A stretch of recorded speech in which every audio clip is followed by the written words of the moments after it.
Section 10. The Great River of Love. In this chapter, I have discussed many aspects of human love, as well as the love of various types of angels. Together, we have come to the realization that there must be a love that flows through this world of the third dimension and beyond to the multidimensional spirit world. This love is the river of life, a never-ending source of vitality.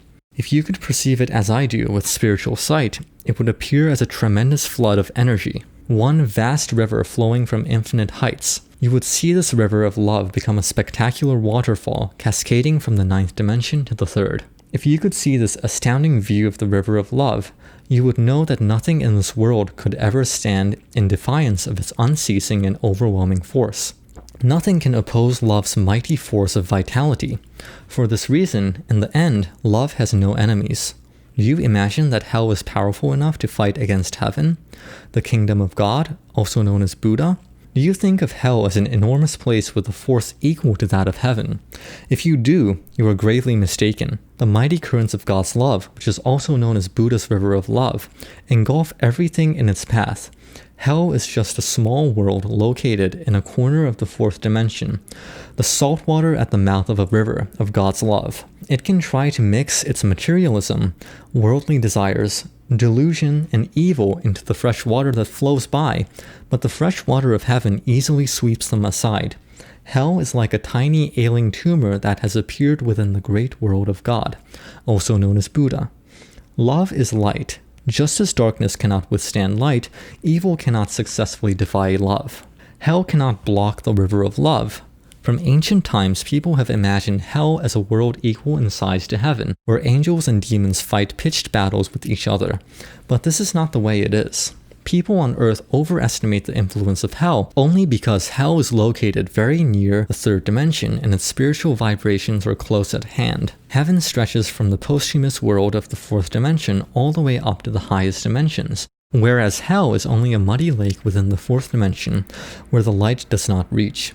It is true that this muddy lake is large enough to sustain a population of several billion. However, just as water evaporates beneath the rays of the sun, hell is destined to vanish. What, in fact, are the elements of hell? The energies whirling around the atmosphere of hell are envy, jealousy, reactive rage, grumbling, excessive desire, dissatisfaction, pessimism, negativism, indecisiveness, cowardice, laziness, self-hatred, grudges, hatred, cursing, lust, aggression, egotism, abusive speech, deceit, manic depression, drunken frenzy, violence, exclusionism, lies, falsehood, materialism, atheism, alienation, authoritarianism, greed for money, status and fame, and disharmony. These are all forms of negative energy, but in truth, they do not really exist as entities unto themselves. Hatred, jealousy, rage, and dissatisfaction, for instance, are just the results of an absence of love. Hell itself is simply the product of a lack of love. In the final analysis, the spirits in hell are not powerful beings who can effectively oppose the light of heaven. They are just souls longing to be loved. Deep inside, they crave kindness. They are unfortunate beings in distress, in need of someone to rescue them from their suffering. In truth, they are sick hospital patients suffering from love deficiency syndrome. Real love is based on giving, but spirits in hell endlessly crave care and attention. The inhabitants of hell were once residents of earth who never came to understand the nature of love, so they kept taking and taking love from others until they died. As a result, they are now suffering in hell. It is not too late to make hell disappear once and for all. How can we accomplish this?